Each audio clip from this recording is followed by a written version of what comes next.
Hello and welcome to The Essential Reads. My name is Isaac and my goal is to bring to you a bunch of classic audiobooks in an easy and accessible way.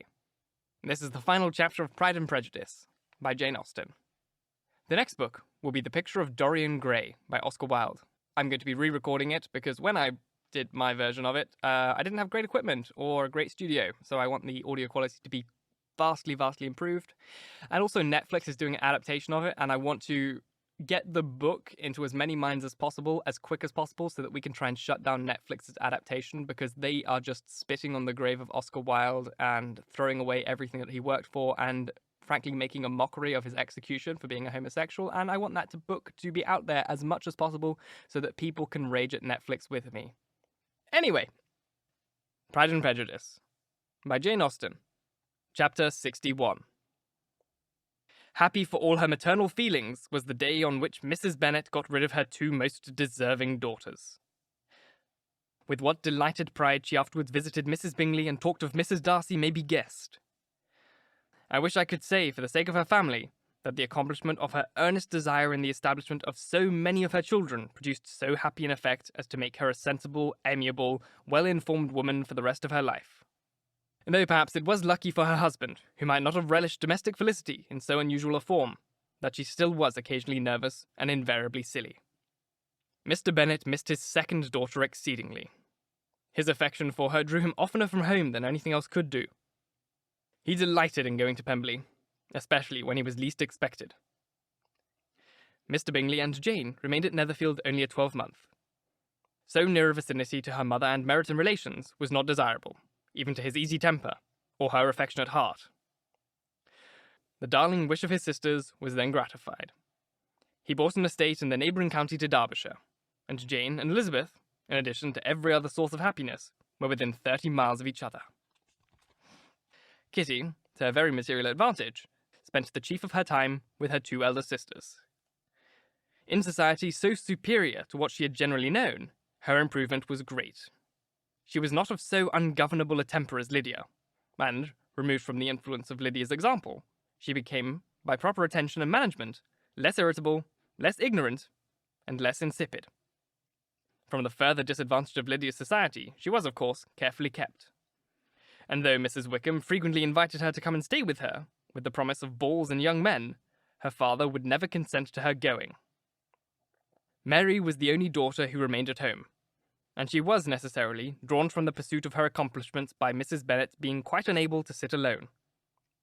Mary was obliged to mix more with the world, but she could still moralize over every morning visit. And as she was no longer mortified by the comparisons between her sister's beauty and her own, it was suspected by her father that she submitted to the change without much reluctance. As for Wickham and Lydia, their characters suffered no revolution from the marriage of her sisters.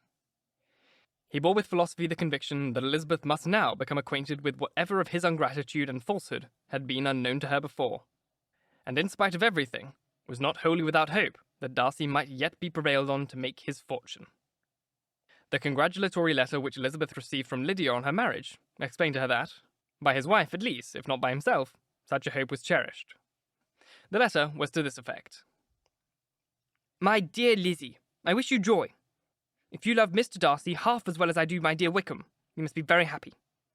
It is a great comfort to have you so rich, and when you have nothing else to do, I hope you will think of us. I am sure Wickham would like a place at court very much, and I do not think we shall have quite enough money to live upon without some help. Any place would do, of about 300 or 400 a year. But, however, do not speak to Mr. Darcy about it, if you would rather not. Yours, etc. As it happened that Elizabeth had much rather not, she endeavoured, in her answer, to put an end to every entreaty and expectation of the kind. Such relief, however, as it was in her power to afford, by the practice of what might be called economy in her own private expenses, she frequently sent them. It had always been evident to her that such an income as theirs, under the direction of two persons so extravagant in their wants, and heedless of the future, must be very insufficient to their support. And whenever they changed their quarters, either Jane or herself was sure of being applied to, for some little assistance towards discharging their bills. Their manner of living, even when the restoration of peace dismissed them to a home, was unsettled in the extreme. They were always moving from place to place in quest of a cheap situation, and always spending more than they ought. His affection for her soon sunk into indifference.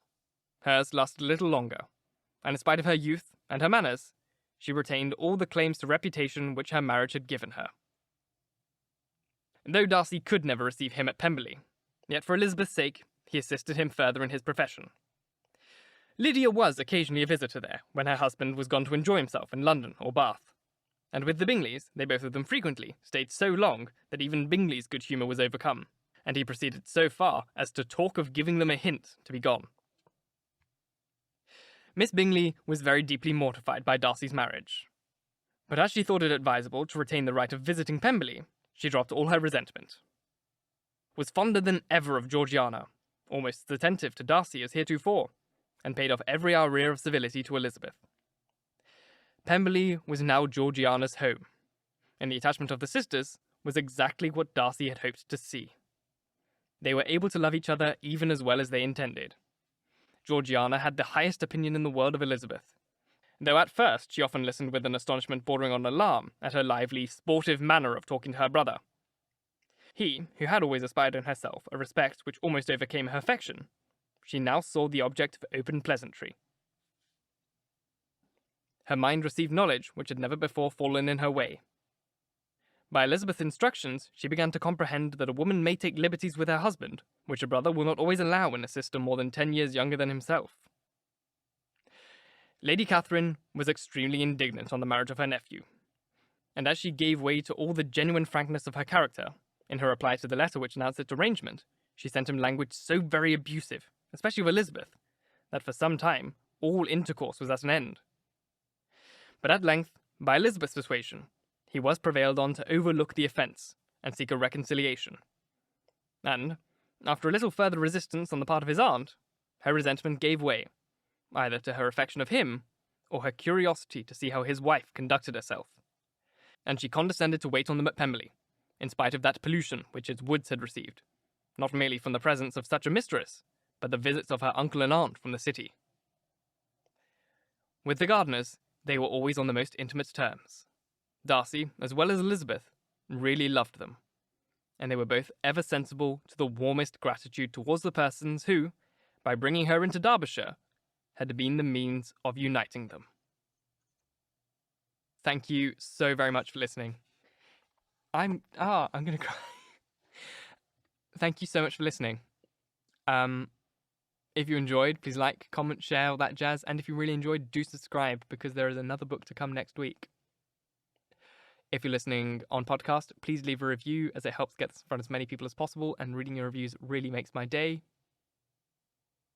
If you want to support the show further, you can click up here for Ko-Fi, or you can go into the description box on podcast, or you can leave a super thanks here directly on YouTube if you would so like. Once again, thank you very, very much for listening, and until next time, with a new book, bye-bye.